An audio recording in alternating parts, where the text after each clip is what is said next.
এরা বাজে আরাম বিগত 6 মাস ধরে প্রত্যেক ফাড়ায় ফাড়ায় আরাম হরি হুজুরুল্লাহ তত তারিখ আল্লাহ বলে পুটকু দিতে যায়।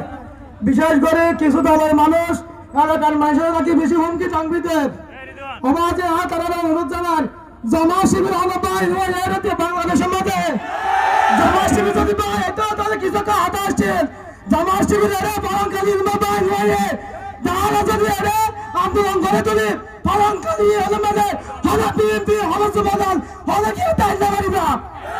সুতরাং হতমাত্রা হুতুশিয়ার হইবা সাধারণ মানুষ আদালতের মতো নাই।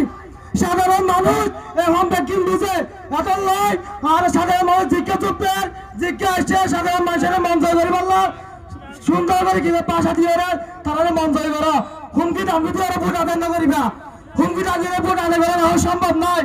আরেকটা বিষয় হচ্ছে এখন তো প্রতি হাজার রাত্রি আগে করিবা ফলন খালি এনে প্রতি হাজার রাত্রি আগে করিবা প্রতি হাজার রাত্রি করলে এটা হবে কি তাহলে করিবা জমাত বিএনপি হোক জীবন হোক যারা প্রতি হাজার রাত্রি করিব তারা রাস্তায় বাংলাদেশের নহব এখন নয় আগামী 12 তারিখ ফলন খালি ইউনিয়ন বাসীরে উপজ্ঞ দাঁড়িয়ে লাভ করতে বলে বলে অনুরোধ জানাই আর বক্তব্য শেষ করছি।